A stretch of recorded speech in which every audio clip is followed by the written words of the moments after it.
நடுராத்திரி சுடுகாட்டில் ஒரு கல்யாணம். மோகினி மிரட்டினாள். வேறு வழியின்றி தாலி கட்ட துணிகிறான். இருண்ட உலகத்தின் இந்த கல்யாணம் முடிகிறது.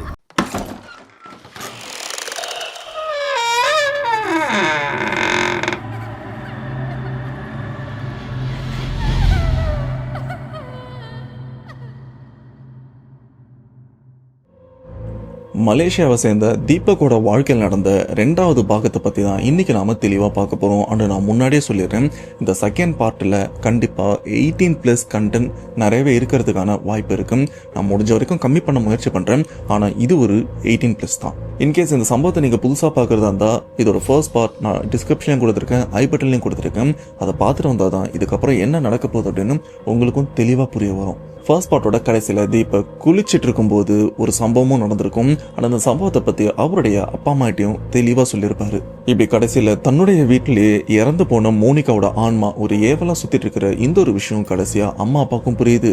ஏன் இப்பதான் நம்ம தீபக்கும் இந்த ஒரு விஷயம் புரியவும் வருது. ஏன்னா நான் முன்னாடி சொன்ன மாதிரி இவருடைய வாழ்க்கையில பேய் சம்பவங்கள் எதுவுமே நடந்ததில்லை. புதுசா இந்த ஒரு விஷயத்த அனுபவிக்கும் போதும் அதோட பயம் எந்த அளவுக்கு இருக்கும் அப்படின்னு நீங்களே ஜஸ்ட் இமேஜின் பண்ணிக்கோங்க. இப்ப இந்த ஒரு பிரச்சனைல இருந்து தன்னுடைய பையனை எப்படி காப்பாத்துறது அப்படின்னு வீட்டுல இருக்கிறவங்களுக்கும் சுத்தமா புரியல. ஏன் அடுத்து வேற ஏதாச்சும் மாந்திரிகர் தேடி போலான்னு பார்த்தா நம்ம குலதெய்வம் கோவில இருக்கிற பூசாரியே கொஞ்சம் டைம் கேட்டிருக்காரு. இது மட்டும் இல்லாம என் பையனும் ஒரு மாந்திரிகரை தேடி போயிருக்கான், அவரும் டைம் கேட்டிருக்காரு. 2 இடத்துலயுமே இந்த மாதிரி டைம் கேட்டிருக்காங்கன்னா இதுக்கப்புறம் நம்ம எங்க போனாலும் சேம் இதே விஷயம் தான் சொல்ல போறாங்க. ஆனா இப்ப வரைக்கும் என் பையனுடைய உயிருக்கு எந்த ஆபத்துமே இல்லை. அந்த உருவம் இவனை பயமுறுத்துற மாதிரி தான் சில விஷயங்கள் பண்ணதே தவிர குறிப்பிட்ட அந்த டைம்குள்ள இந்த ஒரு விஷயத்த சரி பண்ணிடலாம் அப்படின்னு அம்மாவும் சரி அப்பாவும் சரி கொஞ்சம் பதட்டத்தோட தான் இருக்காங்க. ஆனா இந்த பக்கம் தீபக் இவர் என்ன யோசிக்கிறாருன்னா, நான் அந்த பொண்ணுக்கு என்ன பாவம் பண்ணேன், அந்த பொண்ணு என்கிட்ட காதல் சொன்னா அதை என்னால் ஏற்றுக்க முடியல. ஏன்னா அந்த சமயம் எனக்கு காதல் மேலே எந்த விருப்பமும் இல்லை, லவ் பண்ணுற இன்ட்ரெஸ்டே இல்லைன்னும் போதும் இப்போ இந்த பொண்ணு லவ் பண்ணுறேன்னு சொன்னதுக்கப்புறம் வேண்டாம் விருப்பா லவ் பண்ணா அது நிலைக்குமா அப்படின்றது தான் இவருடைய எண்ணமாகவும் இருந்துட்டு இருக்கு. சரி, இந்த ஒரு விஷயத்தெல்லாம் மறந்துட்டு நம்ம குலதெய்வம் கோயிலுக்கு போயிட்டு வரலாம், கோயிலுக்கு போயிட்டு வந்தால் கொஞ்சம் ரிலாக்ஸாக இருக்கும் அப்படின்னு மறுபடியும் பயத்தோட அவரோட ரூமுக்கும் போகிறாரு. ஏன்னா அவருடைய துணி எடுத்து போடலாம் அப்படின்னு. அண்ணனோட துணி போட்டிருக்காரு, ஆனா அது ரொம்பவே லூஸா இருக்கும். ஏன்னா அண்ணன் கொஞ்சம் பல்கா இருப்பாரு, தீபக் கொஞ்சம் ஒல்லியா இருப்பாரு. அதனால அவரோட ரூமுக்கும் போறாரு. உள்ள போகும்போது ஏதோ பேய் வீட்டுக்குள்ள போற மாதிரி தான் ஒரு எண்ணமும் இருக்கு. அதே மாதிரி இந்த ரூமை விட்டு தப்பிச்சு வரும்போது ரூமோட கதவா இருக்கட்டும், பாத்ரூமோட கதவா இருக்கட்டும், எப்படி திறந்தபடி இருந்ததும் அப்படியே தான் இருக்கு. இப்போ ரூம் ரொம்பவே சைலண்டா இருக்கிறதுனால அண்ணனோட துணியை கழட்டிட்டு இவரோட துணியை போட்டுட்டு இப்ப வீட்டுல இருந்து வெளியில வராரு. அண்ட் இங்க இருந்து கோவிலுக்கும் போறாரு. கோவில் உள்ள போனதுக்கு அப்புறம் டைரக்டா ஐயனார் சிலை முன்னாடி போய் நிக்கிறாரு. அப்ப அங்க இருக்கிற பூசாரி தீபக்கை பார்த்து, என்னப்பா போக வேண்டிய இடத்துக்கு போயிட்டு தெரிஞ்சுக்க வேண்டிய விஷயம்லாம் தெரிஞ்சுக்கிட்டியா, நான் சொன்னது எல்லாமே போய் நம்பிக்கை இல்லை அப்படின்னு நீயும் நினைச்சு போனேன். ஆனா போன இடத்துல நீ தெரிஞ்சுக்க வேண்டிய விஷயத்தை விட அதிகப்படியா தெரிஞ்சுக்கிட்ட போல இருக்கு. இது மட்டும் இல்லாம இத்தனை நாள் உன் வீட்டுக்கே வராத அந்த பெண்ணுடைய ஆன்மா இன்னைக்கு உன் வீட்டுக்கு வந்து உன்னை பயமுறுத்திருக்கால. இதுக்கு தான் நான் ஆரம்பத்திலே சொன்னேன், கொஞ்சம் பொறுமையா இருங்க, இதுக்கு உண்டான நேரம் வரும், அது வரைக்கும் நாம பொறுமையா இருந்தா மட்டும்தான் இந்த பிரச்சனைல இருந்து வெளியில வர முடியும் அப்படின்னு உனக்கும் சொன்னேன், உன்னுடைய அப்பா அம்மாவுக்கும் சொன்னேன். அப்பா அம்மா புரிஞ்சுக்கிட்டாங்க, அதனால அவங்களும் அமைதியா இருந்தாங்க. ஆனா உன்னாலதான் அமைதியா இருக்க முடியல. ஆனா நீ ஒரு விஷயத்த யோசிச்சு பாத்தியா, இப்ப இந்த பிரச்சனை அடுத்த கட்டத்துக்கு முன்னேறதுக்கு நீ தான் காரணம் அப்படின்னு சொல்ல, இது நான் காரணமா ஐயா, நான் என்ன பண்ண அப்படின்னு தீபக் பூசாரி கிட்டையும் கேட்க, நல்லா யோசிச்சு பாரு. இன்னைக்கு வீட்டுல அந்த ஆன்மா வந்ததுக்கு அப்புறம் நீ சொன்ன அந்த ஒரு வார்த்தை தான் திரும்பவும் அந்த ஒரு ஆன்மாவை கோவப்படுத்திருக்கு. அப்ப தீபக்கும் யோசிக்கிறாரு, நான் என்ன சொன்னேன் அப்படின்னு. கடைசியா அவர் சொன்ன வார்த்தை அவருக்கும் ஞாபகம் வருது, செத்தோம் நீ என்ன இவ்வளவு தொந்தரவு பண்றே அப்படின்ற மாதிரி ஒரு வார்த்தையை விட்டுருப்பாரு. ஏன்னா சேம் இதே வார்த்தை தான் அந்த பொண்ணு உயிரோடு இருக்கும் போதும் இவர்கிட்ட வந்து ப்ரப்போஸ் பண்ணிருப்பாங்கல்ல. ஒரு விதத்துல தீபக் அந்த பொண்ணு கிட்ட, உனக்கு வேற ஆண்களே கிடைக்கலையா, என் பின்னாடி மட்டும்தான் சுத்துவியா, மரியாதையா வேற எதனா பையனை பார்த்து அவனை கல்யாணம் பண்ணிக்க அப்படின்னு ஒரு மாதிரியும் திட்டிருப்பாரு. பட் இருந்தாலும் அந்த பொண்ணு தொடர்ந்து வந்திருப்பாங்க. அப்போ தீபக் இன்னொரு வார்த்தையும் சொல்லியிருப்பாரு, நீ இப்படி என் பின்னாடி அலையிறதுக்கு வேற எவன் பின்னாடியாச்சும் அலையலாம், இல்லைன்னா செத்துப்போ அப்படின்னு ஒரு வார்த்தையை விட்டுருப்பாரு. அதுல இந்த செத்து போன்ற வார்த்தையும் இருந்திருக்கும். சொல்ல போன தீபக் அதுதான் மோனிகாவை பார்த்த கடைசி நாள். அதோட சில வருஷங்கள்லாம் கழிச்சு இப்பதான் அவருடைய வீட்டுல ஒரு பேயா பார்த்திருக்காரு. இது மட்டும் இல்லாம அப்ப பேசின அந்த ஒரு வார்த்தையோட எதிரொலியா தான் இப்பவும் அந்த ஒரு வார்த்தையை பயன்படுத்திருப்பாரு, செத்தும் நீ என்ன நீ தொந்தரவு பண்றத விடல அப்படின்ற மாதிரி. ஸோ இதனால அந்த பெண்ணுடைய ஆன்மா நான் செத்ததுக்கு அப்புறமாச்சு நீ கொஞ்சம் பரிதாபப்படுவேன்னு பார்த்தா நீ இன்னும் திருந்தல அப்படின்ற மாதிரி தான் அந்த பெண்ணுடைய ஆன்மா இவரை அந்த அளவுக்கு பயமுறுத்திருக்கும். அதாவது உடல் அழுகின அந்த தோற்றத்தோட இவரு முன்னாடியும் நின்று இருக்கும். இப்போவும் தீபக் கேட்குறாரு, ஐயா நான் ஏதோ தெரியாதனமா பேசிட்டேன், தயவு செஞ்சு இந்த பிரச்சனைல இருந்து வெளியில வரதுக்கு ஏதாச்சும் வழி கண்டுபிடிச்சு சொல்லுங்க. நான் காத்துட்டு இருக்கேன், ஆனா எவ்வளவு நாள் காத்துருப்பேன்னு எனக்கும் தெரியாது. ஏன்னா இந்த பிரச்சனை நாளுக்கு நாள் அதிகரிச்சுட்டு போற மாதிரியும் எனக்கும் தோணுது. கடைசியில என் சமாதியில வந்துதான் இந்த பிரச்சனை நீங்க சரி பண்ணுவீங்களோ அப்படின்னு எனக்கு பயமா இருக்கு அப்படின்னு சேம் இந்த வார்த்தையை தான் தீபக் பூசாரிக்கிட்டையும் சொல்லியிருக்காரு. அப்ப பூசாரி சொன்ன வார்த்தை, தம்பி வார்த்தையை பார்த்து பயன்படுத்தப்பான், ஏன்னா இதுக்கு முன்னாடி நீங்க சொன்ன வார்த்தை பழிச்சு இப்போ ஏவலா சுத்திட்டு இருக்கு, கொஞ்சம் நாவடக்கம் வேணும் அப்படின்னு சொல்லியிருக்காரு. ஸோ இதுக்கப்புறம் தான் தீபக்கே புரியுது, ஆமா நம்மளும் கொஞ்சம் ஓவரா பேசுறோம், இதுக்கப்புறம் நாம கொஞ்சம் அமைதியா இருக்கலாம் அப்படின்னு.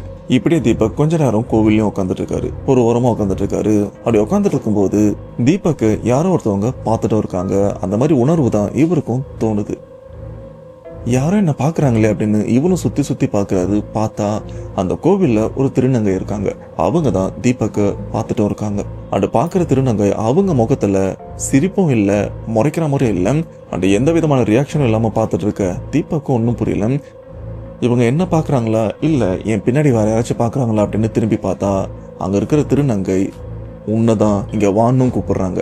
மறுபடியும் தீபக் வேற யாரையோ பாக்குறாங்களா அப்படின்னு திரும்பி பார்த்தா, தம்பி உன்னதான்ப்பா இங்க வா அப்படின்னு வாய் திறந்து சொன்னதுக்கு அப்புறம் இவரை எந்திரிச்சு அங்க இருக்கிற திருநங்கை கிட்டையும் போய் நிக்கிறாரு.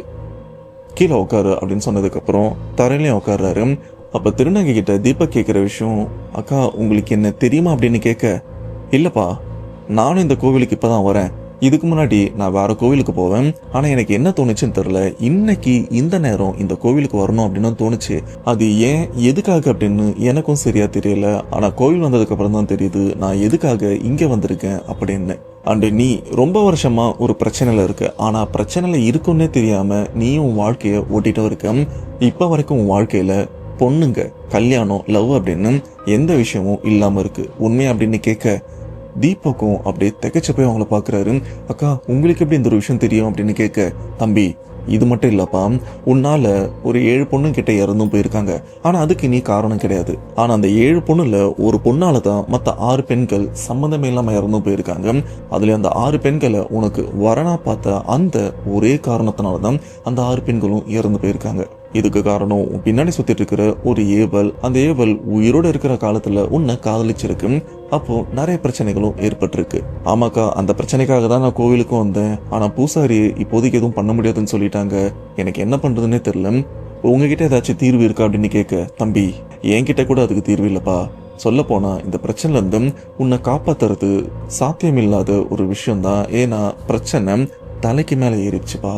இது மட்டும் இல்லாம பூசாரி சொல்லாத இன்னொரு விஷயத்த நான் சொல்லவா, இன்னும் ஒரு சில வாரம் வரைக்கும் தான் உன் பின்னாடி சுத்திட்டு இருக்கிற அந்த ஏவல் கொஞ்சம் பொறுமையா இருக்கும். அதுக்கப்புறம் கண்டிப்பா உன்னுடைய அப்பா அம்மா, உனக்கு அக்காவும் இருக்காங்கல்ல, அண்ணனும் இருக்காங்கல்ல, அந்த அண்ணன் அக்கா 2 பேருக்குமே பசங்க இருக்காங்கல்ல, அவங்க மேல அந்த கோவம் திரும்பும், ஆனா உன்னை எதுவுமே பண்ணாது.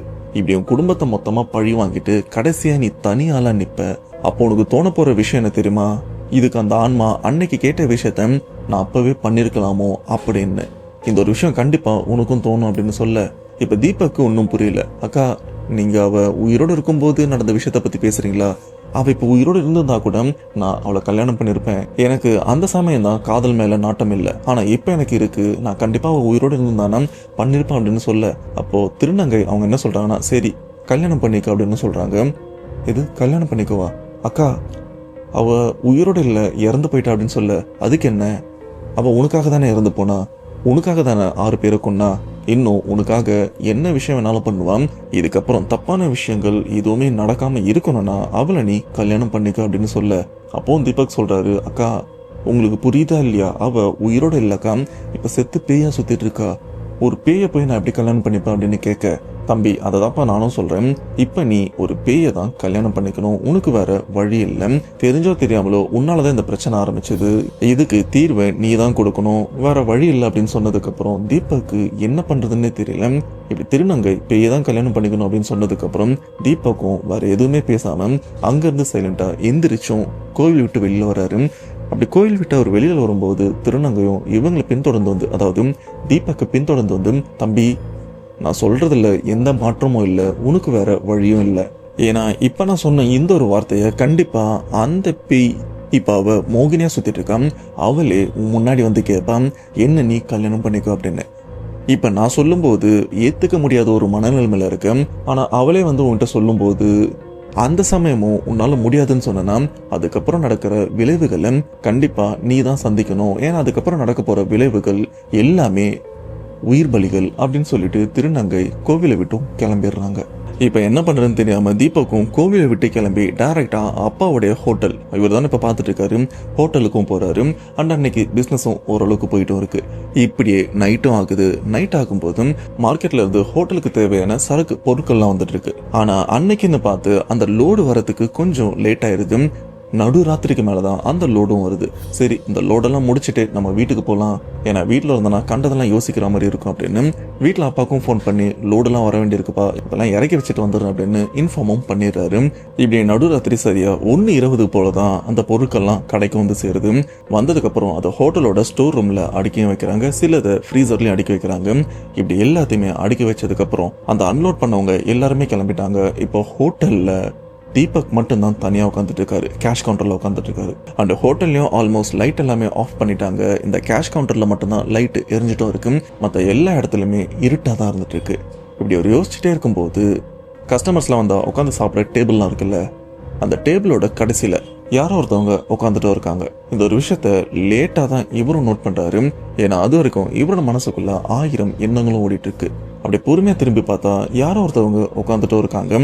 அதுவும் இவரை பார்த்த மாதிரி தான் உட்காந்துட்டு இருக்காங்க. சொல்ல போனா அங்க உட்காந்துட்டு இருக்கிற அந்த நபருடைய முகம் கொஞ்சம் பிரகாசமா இருக்கு. ஆனா அந்த இடத்துல லைட் எதுவுமே போடல. யார் இங்க உட்காந்துட்டு இருக்கா அப்படின்னு கொஞ்சம் ஒத்து பாக்குறாரு. பார்த்தா ஏதோ ஒரு பொண்ணு மாதிரி தான் இருக்கு.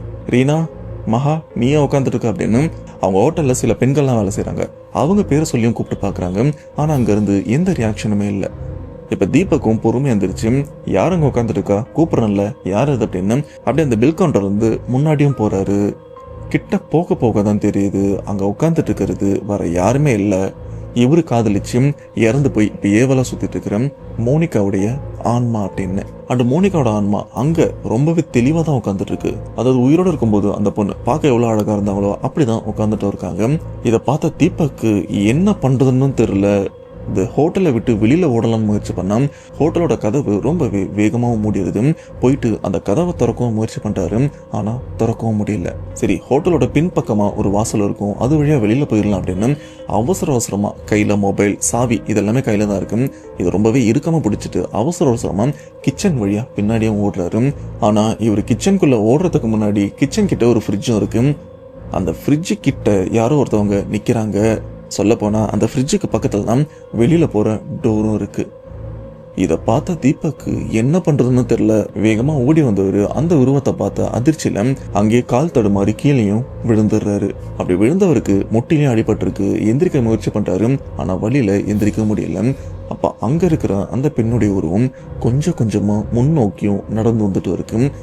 அப்படி நடந்து வரும்போது அந்த ஃப்ரிட்ஜ் கிட்ட நிற்கும் போது நல்லா அழகான தோற்றத்தோட தானே இருந்தது. அப்படி தீபக் கிட்ட வரும்போது அந்த அழகான தோற்றம் அப்படியே கொஞ்சம் கொஞ்சமா மாறி அகோரமான தோற்றமாவும் மாற ஆரம்பிக்குது. அதுவும் இப்ப அந்த பெண்ணுடைய உருவம் எப்படி இருக்குன்னா, உடம்புல ரத்தமே இல்லாம முகம் ஃபுல்லா வெளுத்து போய் கண்ணுலாம் பாக்குறதுக்கு கருப்பா, உள் கருப்பா இருக்கு. இது மட்டும் இல்லாம இந்த உதடு பகுதியும் நல்லா கருப்பாவும் இருந்துட்டு இருக்கு. கையிலயும் சரி கழுத்து பகுதியிலயும் சரி அந்த நரம்புகள் போனதுக்கான தடயமும் அதுவும் கருப்பா தெரியுது. பாக்குறதுக்கே பயமுறுத்துற வகையில தான் அந்த உருவம் கொஞ்சம் கொஞ்சமா இவரை நோக்கி நெருங்கிட்டும் இருக்கு. இதை பார்த்த தீபக்கு என்ன பண்றதுன்னு தெரியல. ஆனா இதுக்கப்புறம் நடக்க போற விஷயம் தான் நான் முன்னாடியே சொன்னேன் பாத்தீங்களா, அந்த 18+, அது இங்க இருந்து தான் ஆரம்பிக்குது.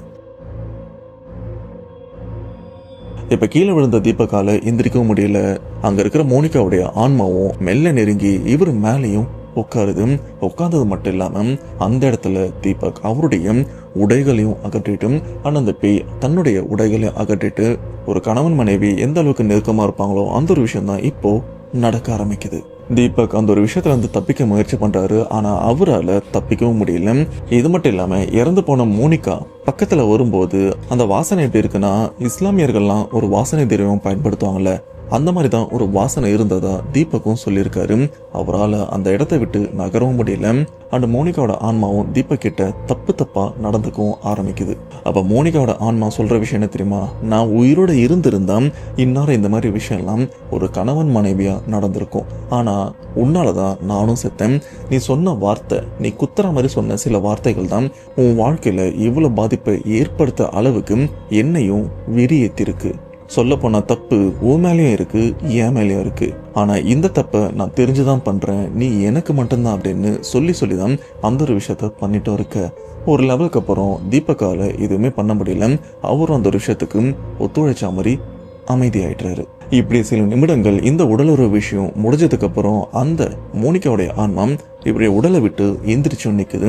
ஆனா இந்த பக்கம் தீபக்கால எந்திரிக்கவும் முடியல, ஏதோ அடிச்சு போட்ட மாதிரி அவரும் சரிஞ்சு கிடக்குறாரு. அதுக்கப்புறம் இந்த ஆன்மாவும் இந்த இடத்த விட்டும் கிளம்புது. ஆனா கிளம்புறதுக்கு முன்னாடி ஒரு வார்த்தையும் சொல்லுது, இதுக்கப்புறம் இந்த விஷயம் தினம் உனக்கும் எனக்கும் நடக்கும் அப்படின்னு சொல்லிட்டு தான் இந்த ஹோட்டலை விட்டும் மறைஞ்சு போகுது. இந்த சம்பவத்துக்கு அப்புறம் தீபக்கால எந்திரிக்கவும் முடியல. விடிய அந்த இடத்துல தான் படுத்துட்டு இருக்காரு. ஏன்னா ஒரு சைடுல அவருக்கு முட்டில அடிபட்டிருக்கு, இன்னொரு பக்கம் ரொம்பவே பலவீனமா உணர்றாரு. இப்படி பொழுது விடிஞ்சதுக்கு அப்புறம் அவர் போட்டிருக்கிற ட்ரெஸ் எல்லாம் அட்ஜஸ்ட் பண்ணிட்டு அந்த கிச்சனை விட்டு வெளியிலயும் வராரு. சரியா அந்த நேரம் தான் ஹோட்டல்ல வேலை செய்யற எல்லாருமே ஒருத்தரா ஹோட்டலுக்குள்ளேயும் வராங்க. அந்த தீபக்கை பார்த்து ஹோட்டல்ல வேலை செய்யறவங்க, சார் நீங்க வீட்டுக்கு போலியா, என்ன ஆளு பாக்கிறதுக்கு ஒரு மாதிரி இருக்கீங்க, உடம்பு எதனா சரியில்லையா அப்படின்னு கேட்க, தீபக்கும் ஆமா உடம்பு சரியில்லை, நைட்டா தான் இங்கே படுத்துட்டேன், இன்னும் கொஞ்ச நேரத்துக்கு கிளம்பிடுவேன், நீங்க வேலையை பாருங்கன்னு சொல்லிட்டு இவரும் மறுபடியும் அந்த பில் கவுண்டர்ல வந்தும் கொஞ்ச நேரம் உட்கார்றாரு. அப்ப கிச்சன்ல வேலை பார்க்குற ஒரு 2 பேர் செஃப் கூட உதவி பண்றவங்க, அவங்க முன்னாடியே போயிட்டு காய்கறி எல்லாத்தையுமே நறுக்கி வச்சிருவாங்க. அவங்க கிச்சனுக்குள்ளேயும் போறாங்க. போயிட்டு ஒரு மாதிரி கத்திட்டு கிச்சனை விட்டு வெளியிலயும் வராங்க. இந்த சத்தத்தை கேட்ட தீபக்கும் பயந்துடுறாரு. மறுபடியும் போனவ திரும்ப வந்துட்டாவளா அப்படின்னு ஒரு பயமும் இருக்கு.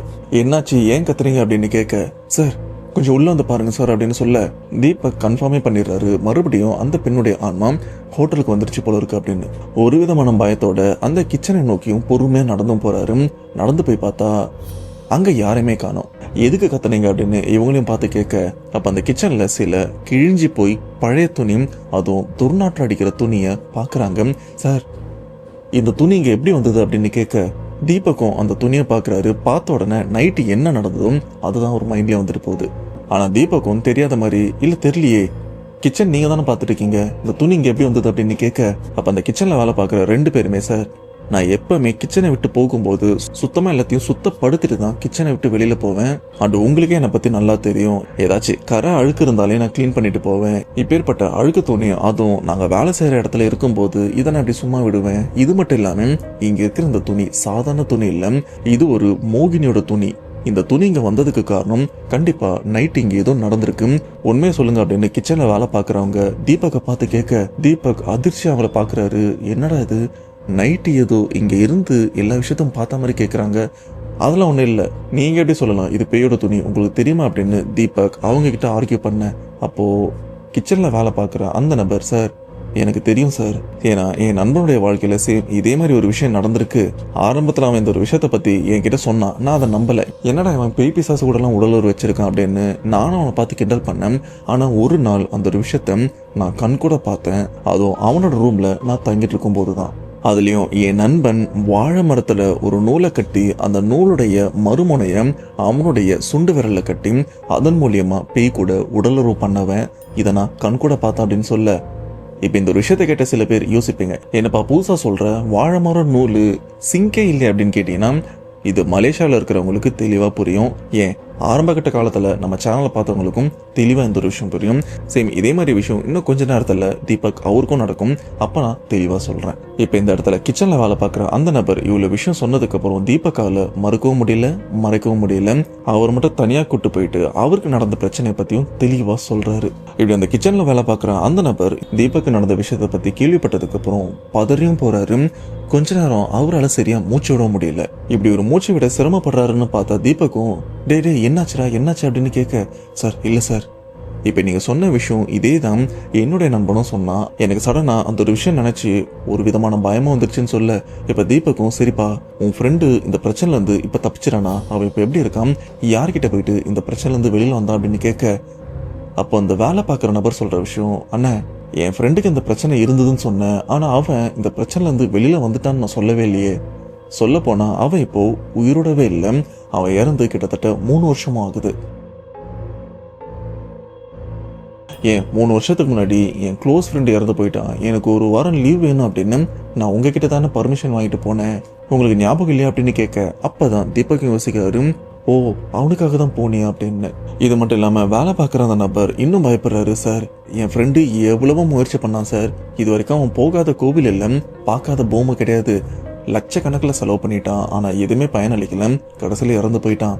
இப்போ உங்களுக்கு நடக்கிற பிரச்சனையை பார்த்தா எனக்கும் பயமா இருக்கு, தயவு செஞ்சு இந்த பிரச்சனையிலிருந்து சீக்கிரம் வெளியில் வந்துருங்க, எனக்கு என்ன சொல்றதுன்னே தெரியல, முடிஞ்ச வரைக்கும் சீக்கிரம் வெளியில் வந்துருங்கன்னு சொல்லிட்டு அந்த வேலை பார்க்குற நபரும் போயிட்டு வேலையை பார்க்க ஆரம்பிக்கிறாரு. இப்போ தீபக்கு நம்பிக்கையே போயிடுச்சு, இதுக்கப்புறம் நாம உயிரோட இருப்போமா இருக்க மாட்டோமா அப்படின்னு.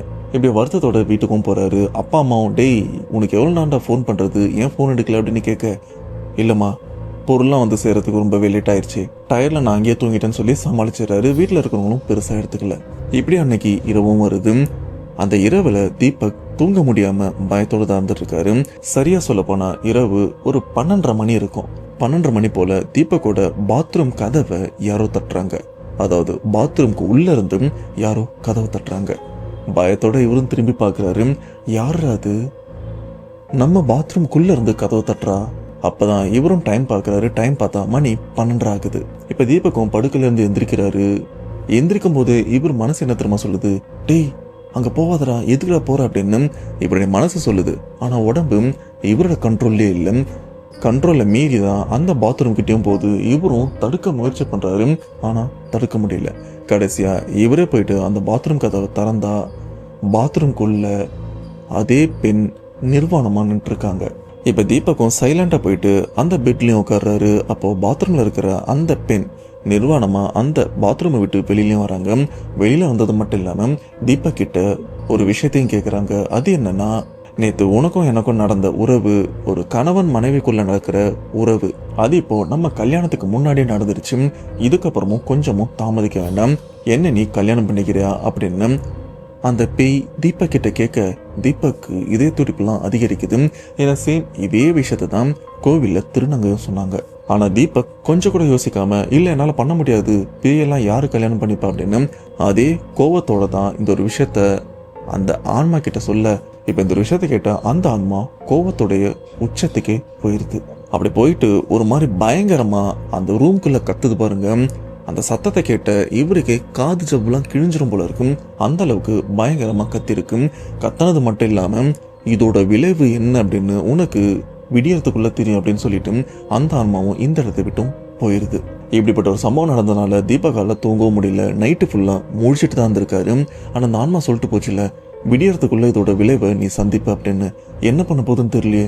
ஒருவேளை அந்த திருநங்கை அக்கா சொன்ன மாதிரி நம்ம குடும்பத்தில் இருக்கிற வேற யாருக்காச்சும் எதனா பிரச்சனை வந்துருமோ அப்படின்னு அந்த நைட்டே தீபக் அவருடைய அக்காவுக்கும் சரி அண்ணனுக்கும் சரி நார்மலா ஃபோன் பண்ணி விசாரிக்கிற மாதிரியும் விசாரிக்கிறாரு. ஆனா இந்த பக்கம் அக்காவும் சரி அண்ணனும் சரி 2 பேருமே திட்டுறாங்க. டேய் நடுராத்திரியாடா விசாரிப்ப, ஏதா இருந்தாலும் காலைல ஃபோன் பண்றா அப்படின்னு ஃபோனை கட் பண்ணிடுறாங்க. ஸோ இப்போ பொறுத்த வரைக்கும் அக்கா அண்ணன் சேஃபாக தான் இருக்காங்க, எந்த பிரச்சனையுமே இல்லை. ஆனா இதை நினைச்சு நைட்டு ஃபுல்லா தூங்காமலும் இருக்காரு. இப்படி பொழுது விடியுது. பொழுது விடிஞ்சதுக்கு அப்புறம் அப்பதான் தீபக்கு தோணுது, ஆமா அப்பா அம்மா இருக்காங்களே அவங்கள கண்டுக்கல அப்படின்னு வேக வேகமா அப்பாவோட ரூமுக்கு போனா 2 பேருமே பெட்ரூம்ல இல்ல. என்னன்னு பார்த்தா 2 பேருமே கிச்சன்ல இருக்காங்க. காலையில தேவையான சமையல சமைச்சிட்டும் இருக்காங்க. இப்படி இவங்க 2 பேரையும் பார்த்ததுக்கு அப்புறம் தான் இவருக்கும் நிம்மதி பெரும் மூச்சு விடுறாரு. அப்படியே சோஃபாலையும் போய் உட்காராரு. அம்மா என்ன பண்றாங்கன்னா காஃபி போட்டு எடுத்துட்டு வராங்க. அப்பா என்ன பண்றாருன்னா அவர் குளிச்சு முடிச்சிட்டாரு. காலையில பிரெட்டு பழம் சாப்பிடலாம் அப்படின்னு பழம் வெட்டுறதுக்கான கத்தி பிரெட் இது எல்லாத்தையுமே ஒரு தட்டுல வச்சு எடுத்துட்டு வராரு. அண்ட் ஹால்ல இருக்கிற சோஃபால உட்காந்து பழத்தை கட் பண்ணிட்டு இருக்காரு. அப்படி பழத்தை கட் பண்ணிட்டு இருக்கும்போது இவங்க வீட்டு காலிங் பெல்ல யாரோ அடிக்கிறாங்க. அப்ப தீபக்கும் எந்திரிக்க முயற்சி பண்றாரு. அப்ப அப்பா இருப்பா நான் போய் பாக்குறேன் அப்படின்னு அப்பாவும் முன்னாடி எந்திரிச்சு போயிட்டு கதவே திறந்து பாக்குறாரு. திறந்து பார்த்தா வெளியில யாருமே இல்லை. ஒருவேளை ஏதாச்சும் இந்த எலக்ட்ரிஷியன் ப்ராப்ளமா இருந்திருக்கும், தெரியாம அடிச்சிருச்சு அப்படின்னு அவரும் அப்படியே கதவை மூடிட்டு மறுபடியும் பழத்தை வெட்டி சாப்பிடலாம் அப்படின்னு அப்படி பொறுமையா வராரு. இப்ப சோஃபால ஃபர்ஸ்ட் தீபக் உட்காந்துட்டு இருக்காரு. தீபக்கை தாண்டி தான் அவங்க அப்பா உட்கார முடியும், ஏன்னா ஒரு கார்னர்ல உட்காந்துட்டு இருக்காரு.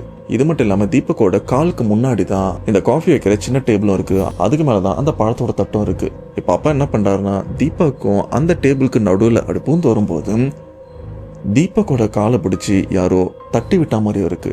அப்பாவோட கால் இல்ல, தீபக்கோட கால். இதனால தீபக் என்ன பண்றாருன்னா நடந்து வர அப்பாவோட காலை தெரியாதனமா இடிச்சிருக்காரு.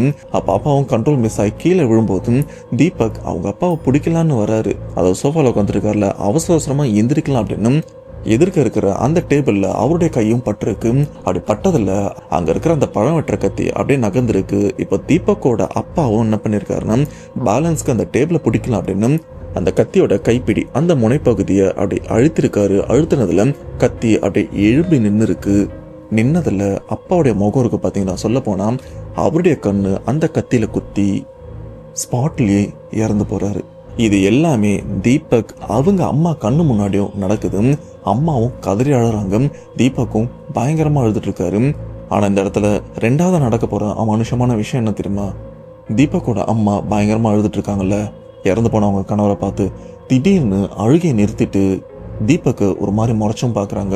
முறைச்ச பார்த்தது மட்டும் இல்லாமல் அப்பாவோட கண்ணில் அந்த கத்தி குத்தி இருக்கும்ல, அந்த கத்தியை அப்படியே எடுத்து அதில் ரத்தமும் இருக்கு. அந்த ரத்தத்தை அப்படியே நக்கிட்டு, நான் தான் உன்கிட்ட சொன்னல விடியறதுக்குள்ள இதோட விபரீதத்தை நீ சந்திப்ப அப்படின்னு, இன்னைக்கு ராத்திரியே நான் வருவேன், வந்து அதே விஷயத்த தான் நான் கேட்பேன், நீ மறுபடியும் இல்லைன்னு சொன்னேன்னு வையன் அப்படின்னு அந்த கத்தி அப்படியே கழுத்துக்கு எடுத்துட்டு போகுது. ஏன்னா இப்போ அம்மா இருக்காங்க, அம்மா உடம்புல தான் அந்த பெண்ணுடைய ஆன்மா வந்து இந்த விஷயங்கள்லாம் பேசிட்டும் இருக்கு. தீபக்கும் புரிஞ்சிருச்சு, நாம ஒத்துக்கலன்னா அடுத்து அம்மா தான் அப்படின்னு. தீபக்கும் அப்படியே தகச்சு போய் அழுதுட்டு அவங்க அம்மாவை பார்க்குறாரு. கொஞ்ச நேரத்துல அவங்களும் மயங்கி விழுந்துடுறாங்க. இதுக்கப்புறம் என்ன பண்றது, தீபக் அவங்க அப்பா இறந்தும் போயிட்டாரு. ஆனா இறந்த இந்த ஒரு விஷயம் போலீஸ் கேஸாகவும் மாறுது. ஏன்னா கண்ணுல கத்தி குத்தி இறந்தும் போயிருக்காரு. கிட்டத்தட்ட 1 மாசம் வரைக்கும் விசாரிச்சும் பாக்குறாங்க. கடைசியில இவங்களை பத்தி வெளியிலயும் சரி நிறைய இடத்துல விசாரிச்சு பார்த்ததுல இந்த குடும்பம் அப்படி கிடையாது அப்படின்னு ஒரு விஷயமும் தெரிய வந்ததுனால சரி இவங்க சொன்ன மாதிரி இது ஒரு ஆக்சிடென்ட் தான் அப்படின்னு அந்த கேஸையும் க்ளோஸ் பண்ணிடுறாங்க. 1 மாசத்துக்கு அப்புறம் தான் மார்ச்சரில் இருக்கிற அப்பாவுடைய உடலை வீட்டுக்கும் கொடுக்குறாங்க. ஏன்னா கேஸ் முடிகிற வரைக்கும் உடலை கொடுக்க மாட்டாங்கல்ல. அதுக்கப்புறம் தான் உடம்பு கொடுத்ததுக்கப்புறம் இறுதி மரியாதையும் செஞ்சும் முடிக்கிறாங்க. ஆனால் இறுதி மரியாதை செஞ்சு முடிச்ச அன்னைக்கு நைட்டு, சொல்லப்போனால் இந்த 1 மாசம் வரைக்கும் அந்த ஆன்மா தீபக்கை எந்த தொந்தரவுமே பண்ணல. ஆனால் இறுதி மரியாதை செஞ்சு முடிச்ச அன்னைக்கு நைட்டு அதே ஆன்மா மறுபடியும் உடம்புல துணி இல்லாமல் நிர்வாணத்தோட தீபக் முன்னாடியே வந்து நின்று, இப்போ சொல்லு, என்னை கல்யாணம் பண்ணிக்கிறியா இல்லையா அப்படின்னு. இப்படிப்பட்ட ஒரு விஷயம் நடந்ததுக்கப்புறம் தீபக்கால மறுக்க முடியுமா? மறுபடியும் இல்லைன்னு சொன்னா அக்காவோ அண்ணனோ இப்படி தன்னால தான் குடும்பம் பாதிக்கப்பட வேண்டாம் அப்படின்னு தீபக்கும் இல்லை நான் உன்னை கல்யாணம் பண்ணிக்கிறேன் அப்படின்னு அந்த ஆன்மா பேய்கிட்ட சொன்னதுக்கப்புறம் அந்த பேயும் ரொம்பவே சந்தோஷப்படுது. ஆனால் சந்தோஷப்பட்டது மட்டும் இல்லாமல் நீ என்னை ஏமாத்தணும்னு நினச்சேன்னா என்ன நடக்கும் அப்படின்னு உனக்கே தெரியும். நாளைக்கே நம்மளுடைய கல்யாணம், இப்போ நான் போகிறேன், நாளைக்கு நான் வரேன்னு சொல்லிட்டு அந்த பேயும் இங்கேருந்தும் போயிடுது. இப்போ தீபகம் என்ன பண்ணுறாருன்னா ஒரு தடவை அந்த மாந்திரிகரை ஒரு நாள் பார்த்தார்ல, அவர்கிட்ட போயிட்டு ஏதாச்சும் இந்த பிரச்சனைலேருந்து தப்பிக்க முடியுமா அப்படின்னு அவரையும் போய் பார்க்க. ஆனால் மாந்திரிகரும் சேம் திருநங்கை சொன்ன மாதிரி அதே விஷயம் தான் சொல்கிறாங்க, தம்பி இது தலை மீறி போன விஷயம்ப்பா, இதுக்கப்புறம் எதுவுமே பண்ண முடியாது, உனக்கு இருக்கிற ஒரே வழி உன்னை நீயே தியாகம் பண்ணிக்க வேண்டியதுதான், வேற வழியே இல்லைன்னு சொன்னதுக்கப்புறம் தீபக்கும் விஷயம் புரியுது. சரிங்கய்யா நான் பார்த்துக்கிறேன்னு சொல்லிட்டு அங்கிருந்து கிளம்பி வீட்டுக்கு வந்துடுறாரு. இப்படி அடுத்த நாள் நைட்டும் ஆகுது. மறுபடியும் அந்த பேய் இவர் முன்னாடி நிர்வாணமா வந்து நின்னது மட்டும் இல்லாம கல்யாணத்துக்கு தயாரா அப்படின்னு சொல்ல தீபக்கும் ஒரு பெரும் மூச்சை விட்டுட்டு நான் தயார், இதுக்கப்புறம் என்ன நடக்குதோ நான் பாத்துக்கிறேன்னு சொல்லிட்டு அந்த மோகினிக்கு இப்போ தீபக் தாலியும் கட்டுறாரு. தாலியா? அது எப்படிப்பா அப்படின்னு கேட்டீங்கன்னா, இப்ப மனுஷங்களுக்குள்ள கட்டுற தாலி தெரியும், பேய்களுக்கு ஏதாச்சும் இருக்கா அப்படின்னு கேட்டீங்கன்னா ஆக்சுவலா அந்த மோகினி எடுத்துட்டு வந்ததும் ஒரு வேறு மாதிரியான ஒரு பொருள் தான். பார்க்கறதுக்கு கயிறு மாதிரியும் இருக்கு, ஆனா வேறு மாதிரியும் இருக்கு. இந்த வேரைத்தான் தீபக்கும் அந்த மோகினிக்கும் தாலி மாதிரி கட்டி இப்ப கடைசியில கணவன் மனைவி இல்ல பேய் திருமணமா இந்த ஒரு திருமணம் நிறைவடையுது. இதுக்கப்புறம் தீபக்கும் அந்த பேய் கூட கணவனா வாழவும் ஆரம்பிக்கிறாங்க. அண்ட் இந்த இடத்துல இவனுடைய உடல் உறவு அடுத்த கட்டத்தை முன்னோக்கி நகருது. அது எப்படி இருக்குன்னா, நான் முன்னாடியே சொன்ன பார்த்தீங்களா அந்த வாழை மரம். ஆக்சுவலாக மலேசியாவில் ஒரு விஷயம் இருக்குது. அது என்னென்னா, இப்போ வயசு பசங்க இந்த மாதிரி காமத்தில் ரொம்பவே முத்தி போயிட்டாங்கன்னா அவங்க சில நேரம் மோகினி தன்னுடைய கட்டுப்பாட்டுக்கும் எடுத்துகிட்டு வந்துடும். இது மட்டும் இல்லாமல் மோகினி கூட பண்ணுற அந்த உடலுறவு தான் இவங்களுக்கு உலகத்திலேயே ஒரு சிறந்த உடலுறவு இருக்கும் அப்படின்னு இந்த மாதிரி சம்பவத்தில் பாதிக்கப்பட்டவங்களும் சொல்லியிருக்காங்க. சேம் தீபக்கும் அதுதான் சொல்லியிருக்காரு. அதுலேயும் அந்த மோகினி எல்லாமே பொதுவாக இந்த வாழை மரத்துக்கிட்ட தான் இருக்கும் அப்படின்னு சொல்லுவாங்க. அண்ட் அந்த வாழை மரத்தில் ஒரு ஊசி நூல் மாதிரி கட்டி அந்த நூலுடைய மறுமுனையை இங்கே இருக்கிற அந்த பசங்க தன்னுடைய சுண்டு விரல்ல கட்டிப்பாங்க. இப்படி கட்டினதுக்கப்புறம் அங்கே இருக்கிற அந்த மோகினி அந்த நூல் வழியாக இவங்க உடம்புல இறங்கி அந்த இடத்துல மோகினிக்கும் அந்த பையனுக்கும் நடக்கிற அந்த உடலுறவு இவங்க ஒரு நாள் 2 நாள் இல்லை, உயிரோட இருக்கிற வரைக்கும் தினம் தினம் அந்த ஒரு விஷயத்த கண்டினியூ பண்ணிட்டே இருப்பாங்க. ஆனால் இதில் ஒரு பிரச்சனை என்ன தெரியுமா? மோகினி கூட இந்த மாதிரி உடலுறவு பண்ண அவங்களுடைய உடல், அதாவது அந்த பசங்களுடைய உடல் எடை ரொம்பவே குறைஞ்சி முகத்துல பொலிவே இல்லாம பாக்குறதுக்கு நோயாளி மாதிரி தான் ஒரு உணர்வு தரும். யாராச்சும் அவனை பார்த்தாங்கன்னா இவனுக்கு ஏதோ நோய் இருக்கு போல இருக்கும், அதனாலதான் இவ்வளவு ஒல்லியா இருக்கான் அப்படின்னு. ஏன்னா சேம் இதே விஷயத்த தான் ஸ்டில் இப்ப வரைக்கும் தீபக்கும் வேண்டா வெறுப்பா பண்ணிட்டு இருக்காரு. ஏன்னா இந்த பிரச்சனைக்கெல்லாம் முன்னாடி இவருடைய எடை, உடல் எடை பார்த்தீங்கன்னா ஒரு 90 கிலோ கிட்ட இருக்கும். இப்போ வெறும் 35 40 கிலோ வரைக்கும் தான் இருக்கு. அந்த தீபக்கும் கடைசியா சொன்ன வார்த்தை என்ன தெரியுமா? இன்னும் கொஞ்ச நாள் வரைக்கும் தான் நான் உயிரோட இருப்பேன். ஏன்னா இந்த ஒரு விஷயம் பண்ண கண்டிப்பா ஒரு நாள் நானும் செத்துருவேன். அது மேபி சில வாரங்களா இருக்கலாம், சில நாட்களா இருக்கலாம். ஆனா எனக்கு நடந்த இந்த ஒரு விஷயத்த பத்தி கண்டிப்பா நான் சொல்லி ஆகணும்னு தான் இவ்வளவு நாள் தயங்கி இருந்தேன். ஆனா கடைசியா இந்த ஒரு விஷயத்த உங்ககிட்ட சொல்லி முடிச்சிட்டேன் அப்படின்னு இந்த ஒரு விஷயத்த சொல்லியும் முடிச்சிருக்காரு. இதுல சில பேர் யோசிச்சிருக்கலாம், இப்ப தீபக் மோகினி கல்யாணம் பண்ணிட்டார்ல, இந்த ஒரு விஷயம் அவங்க குடும்பத்துக்கு தெரியுமா அப்படின்னு. அவங்க குடும்பத்துக்கு நல்லாவே தெரியும். சொல்ல போனா இந்த சம்பவத்துக்கு அப்புறம் தீபக் அவங்க குடும்பத்து கூட கிடையாது, அவரு தனியா தான் இருக்காரு. ஆனா எங்க இருக்காரு, என்ன பண்றாருன்னு தெரியாது. மாசத்துக்கு ஒரு தடவை மட்டும் அவருடைய அம்மாவை வந்து பார்த்துட்டும் போவாரு. சொல்ல போனா அம்மாவும் சரி, அக்கா, அண்ணன் இவங்க 3 பேரும் சேர்ந்து தம்பியை எப்படியாச்சும் காப்பாற்றலாம் அப்படின்னு நிறைய இடத்துக்கும் போய் முயற்சி பண்ணியிருக்காங்க. ஏன் பல லட்சம் வரைக்கும் செலவு பண்ணியிருக்காங்க. ஆனா எதுவுமே பயனளிக்கல. தீபக்கும் இதுதான் தன்னுடைய விதி அப்படின்னு ஏத்துக்கிட்டு இப்போ வாழ்ந்துட்டு இருக்காரு. இந்த இடத்துல எனக்கு என்ன சொல்றதுன்னு தெரியல. இன்கேஸ் இந்த சம்பவம் பார்க்குற உங்களுக்கு இந்த பிரச்சனைலேருந்து வெளியில வரதுக்கு ஏதாச்சும் வழி இருந்ததுன்னா கமெண்ட் பாக்ஸில் மென்ஷன் பண்ணுங்க. தீபக்கும் அதை பார்த்து வெளியில வரத்துக்கும் வாய்ப்பு இருக்கு. உதவி பண்ணுங்க.